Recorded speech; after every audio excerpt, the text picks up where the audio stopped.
Hello, chapter book friends. Today we are continuing The Magician's Elephant, so let's go. Chapter 17. It was the snow that woke the dog. He lifted his head. He sniffed. Snow, yes, but there was another smell. The scent of something wild and large. Ito got to his feet. He stood to attention, his tail quivering. He barked, and then he barked again, louder. Shh, said Thomas. But the dog would not be silenced. Something incredible was approaching. He knew it, absolutely to be true. Something wonderful was going to happen, and he would be the one to announce it. He barked and barked and barked. He worked with the whole of his heart to deliver the message. Ito barked. Upstairs, in the dorm room of the orphanage of the Sisters of Perpetual Light, Adele heard the dog barking. She got out of bed and walked to the window and looked out and saw the snow dancing and twirling and spinning in the light of the street lamp. Snow, she said, just like in the dream. She leaned her elbows on the windowsill and looked out at the whitening world. And then, through the curtain of falling snow, Adele saw the elephant. She was walking down the street. She was following a boy.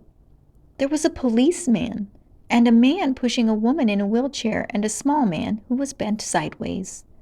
And the beggar was there with them, and so was the black dog.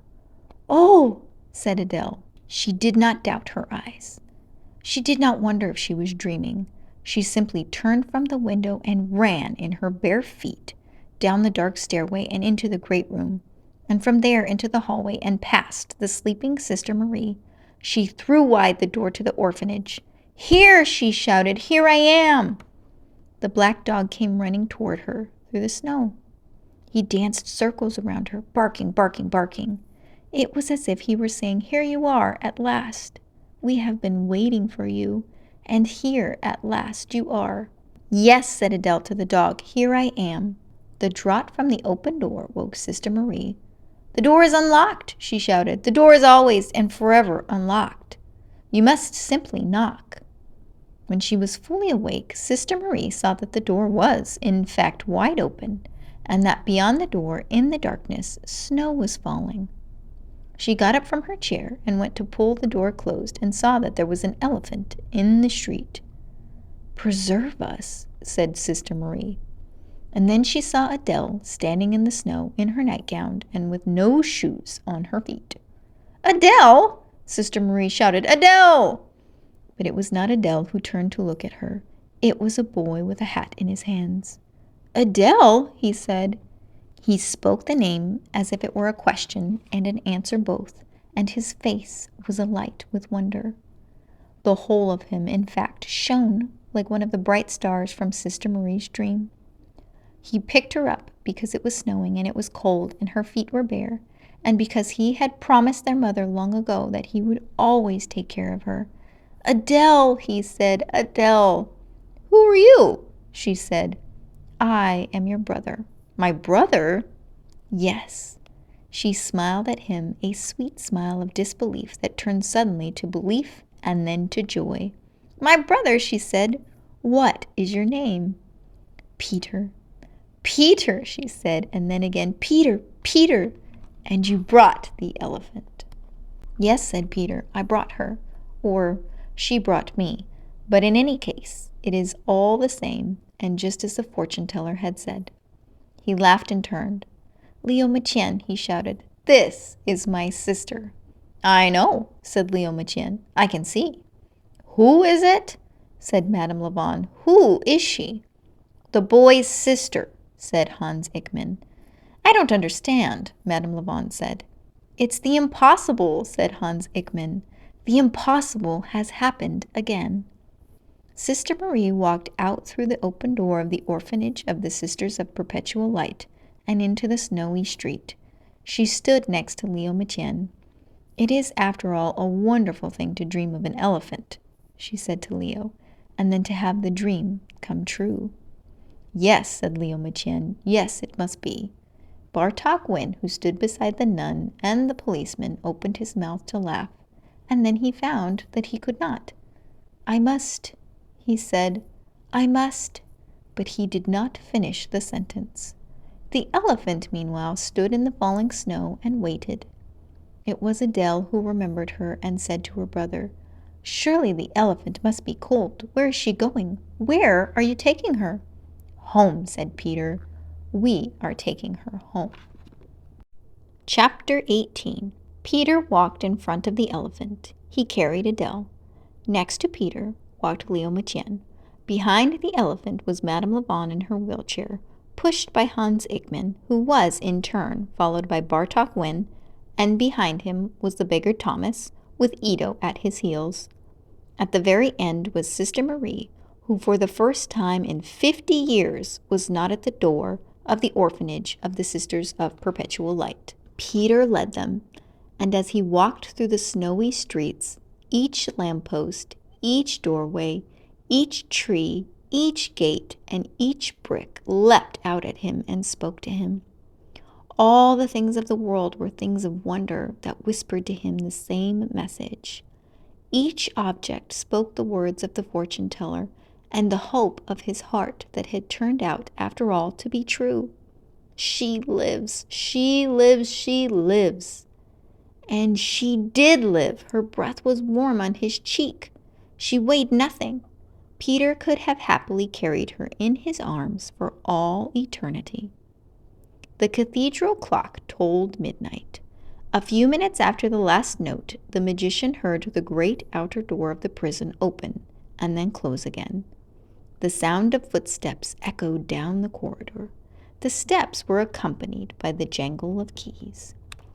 "Who comes now?" shouted the magician. "Announce yourself." There was no answer, only footsteps and the light from the lantern. And then the policeman came into view. He stood in front of the magician's cell and held up the keys and said, "They await you outside." "Who?" said the magician. "Who awaits me?" His heart thumped in disbelief. "Everyone," said Leo Metienne. "You have succeeded? You have brought the elephant here and Madame Lavon as well?" "Yes," said the policeman. "Merciful," said the magician. "Oh, merciful. And now it must be undone. Now I must try to undo it."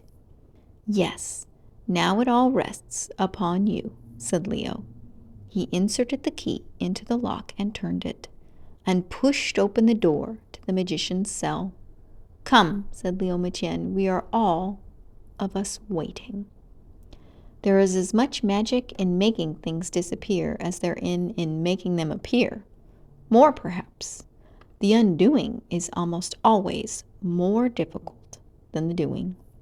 The magician knew this full well, and so when he stepped outside into the cold and snowy night, free for the first time in months, he felt no joy. Instead, he was afraid. What if he tried and failed again? And then he saw the elephant, the magnificence of her, the reality of her standing there in the snow. She was so improbable, so beautiful, so magical. But no matter, it would have to be done. He would have to try. "There," said Madame Lavon to Adele, who was in the noblewoman's lap, wrapped up tight and warm. "There he is. That is the magician." "He does not look like a bad man," said Adele. "He looks sad." "Yes, well, I am crippled," said Madame Lavon, "and that, I assure you, goes somewhat beyond sadness." "Madame," said the magician. He turned away from the elephant and bowed to Madame Lavon. "Yes," she said to him. "I intended only lilies," said the magician. "But perhaps you do not understand," said Madame Lavon. "Please," said Hans Ickman, "please, I beg you, speak from your hearts." "I intended lilies," continued the magician, "but in the clutches of a desperate desire to do something extraordinary, I called down a greater magic, and inadvertently caused you a profound harm. I will now try to undo what I have done." "But will I walk again?" said Madame Lavon. "I do not think so," said the magician, "but I beg you to forgive me.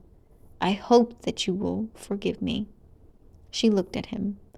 "Truly, I did not intend to harm you," he said. "That was never my intention." Madame Lavon sniffed. She looked away.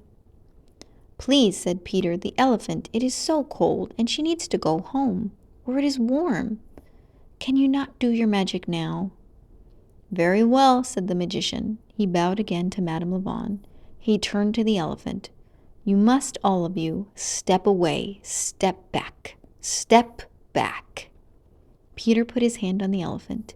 He let it rest there for a moment. I'm sorry, he said to her, and I thank you for what you did. Thank you and goodbye. And then he stepped away from her too. The magician walked, circling the elephant and muttering to himself. He thought about the star on view from his prison cell. He thought about the snow falling at last, and how what he had wanted more than anything was to show it to someone. He thought about Madame Lavon's face looking up into his, questioning, hoping. And then he began to speak the words of the spell. He said the words backwards, and he said the spell backwards too. He said it, all of it, under his breath, with profound hope that it would well and truly work, and with the knowledge, too, that there was only so much after all that could be undone, even by magicians. He spoke the words. The snow stopped.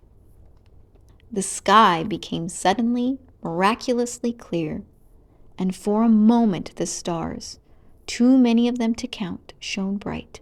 The planet Venus sat among them, glowing solemnly. It was Sister Marie who noticed. Look there, she said. Look up. She pointed at the sky.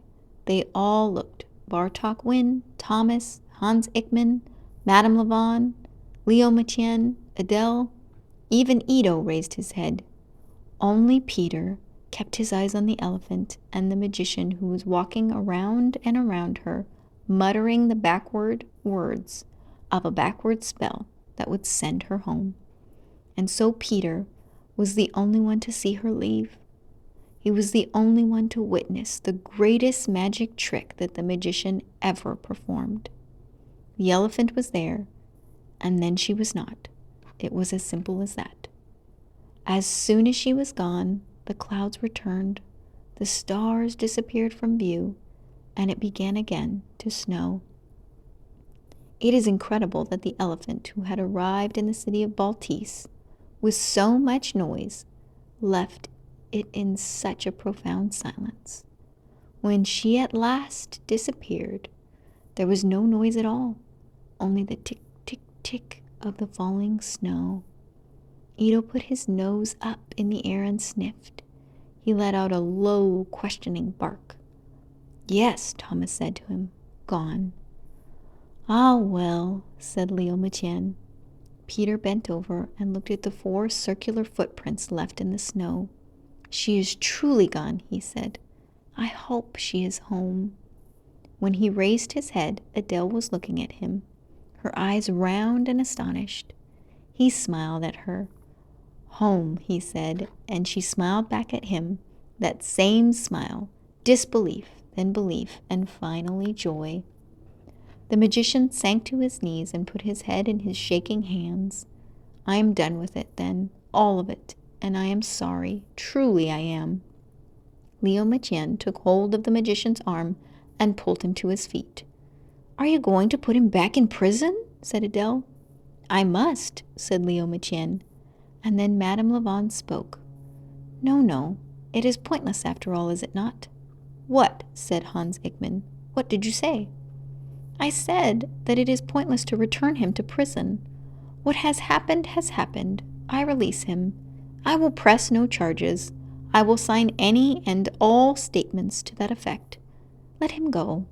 Let him go. Leo Mathienne let go of the magician's arm, and the magician turned to Madame Lavon and bowed. Madame, he said. Sir, she said back. They let him walk away. They watched his black cloak retreating slowly into the swirling snow. They watched together until it disappeared entirely from view. And when he was gone, Madame Lavon felt some great weight suddenly flap its wings and break free of her. She laughed aloud. She put her arms around Adele and hugged her tight. The child is cold, she said. We must go inside. Yes, said Leo Mathienne, let's go inside. And that, after all, is how it ended. quietly in a world muffled by the gentle, forgiving hand of snow. Okay, friends, hopefully you really enjoyed these chapters. If you did, please hit the thumbs up and subscribe, and I'll see you next time.